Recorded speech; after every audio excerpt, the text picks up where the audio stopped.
स्वास्थ्य विभाग को मैं विशेष तौर पर इस बात के लिए बधाई देता हूं। इसके बारे में चर्चा हुई पिछले वर्ष और उसको फिर चुनाव के पश्चात लागू करने का निर्णय हुआ। हम लोगों ने जो आप जानते हैं कि नया 7 निश्चय 2 निर्धारित किया था और चुनाव के बाद पुनः सरकार बनी तो हम लोगों ने उसके लिए कैबिनेट का निर्णय लिया और 7 निश्चय 2 में भी बाल हृदय योजना उसमें शामिल है। और आप जानते ही हैं कि हार्ट में छेद हो जाता है अगर किसी बच्चे को, तो इसकी तो किसी को जानकारी और पता रहता नहीं है, तो कई तरह की कठिनाई कुछ उम्र के बाद हो जाती है। तो इन सब चीज़ों को ध्यान में रख करके स्वास्थ्य विभाग ने सोचा कि हम लोग इसके लिए उनकी जांच करेंगे, उनका इलाज कराएंगे। तो ये बहुत अच्छी बात हुई। ये हो गया था कि हम लोग बिल्कुल 1 अप्रैल से इस काम को पूरा शुरू करा देंगे और इसके पहले ही पूरी जांच हुई। और जैसा आपको बताया गया कि यहाँ पर बिहार में जो IGIC है और IGIMS है, ये दोनों जगह पर ये इंतजाम किया गया है जांच का, और इलाज के लिए भी आगे इसके लिए जो भी तैयारी है वो की जा रही है। और जो एक एग्रीमेंट हुआ हम लोगों का गुजरात में, एक जो अहमदाबाद के पास एक प्राइवेट अस्पताल है, तो उनके साथ बातचीत हुई। ये मालूम हुआ कि उस अस्पताल के द्वारा देश के अनेक राज्यों के इस प्रकार के बच्चे बच्चियों को वो मुफ्त में इलाज करते हैं। तो उनके साथ हम लोगों की भी बातचीत हुई और यहाँ पर एक एग्रीमेंट हुआ। उन लोगों ने इसको स्वीकार किया और आज उसी के बाद उन लोगों ने कुछ चिकित्सकों को और लोगों को भी भेजा।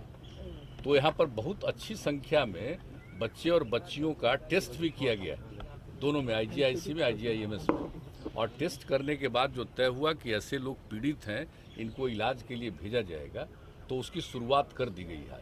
आज ऐसा बताया गया कि आज 21 लोगों को इलाज के लिए भेजा जा रहा है और सरकार ने ये तय किया कि मुफ्त में इलाज, वहाँ अस्पताल में तो इलाज करेंगे मुफ्त में, लेकिन हम लोगों ने तय किया है कि इस तरह के जो पीड़ित लोग हैं उनके इलाज के लिए यहाँ भी जो इलाज किया जाएगा मुफ्त में होगा। और अगर हम लोग बाहर भेज रहे हैं तो उनको भेजने का खर्चा, सिर्फ पेशेंट तो नहीं जाएगा, बच्चे हैं या बच्ची हैं, उनके अभिभावक कोई जाएंगे साथ में, तो उनके भेजने का, लौटने का इंतजाम, वहाँ पर जो कुछ ज़रूरत हो उसके लिए इंतजाम ये राज्य सरकार अपनी तरफ से भी देगी। और वहाँ पर इलाज तो मुफ्त में होगा, तो पूरा सब इलाज करा करके लोग आएंगे। और जब आप भेजा जा रहा है तो पहली बार इलाज के बाद यहाँ पर लौटेंगे तो हमारे माननीय स्वास्थ्य मंत्री जी भी और सब लोग अधिकारियों के साथ बैठ करके आप लोगों को बुला करके उन बच्चों से भी बात करवाएंगे, ताकि इसके बाद कैसा अच्छा असर हुआ। अभी हम सबको देखे हैं, कोई कुछ एक आध तो बहुत कम उम्र का, कुछ की उम्र भी 4 साल 5 साल, एक आध 10 साल से भी ज़्यादा, तो इस तरह का भी देखा। तो ये बहुत बड़ी बात है, एक ऐसी बीमारी। और मैं बिल्कुल स्वास्थ्य मंत्री जी को बहुत ही बधाई देता हूँ कि जो काम इसके बारे में बात हो गई और हुआ कि इसको किया जाएगा, ये बहुत अच्छा विचार था। कि आप समझ जाते हैं कि हृदय में छेद, और ये किसी को तो मालूम रहता नहीं, बच्चा जन्म लेता है किसके हृदय में छेद, तो उसकी पूरी जांच करके और उसका इलाज करा दिया जाए ताकि वो जीवन भर ठीक ढंग से रहे। तो ये बहुत बड़ी बात है और इस योजना की शुरुआत करा दी गई राज्य सरकार के द्वारा, उनका सहयोग सब कुछ, और पूरे बिहार में ये काम हम लोग कराएंगे।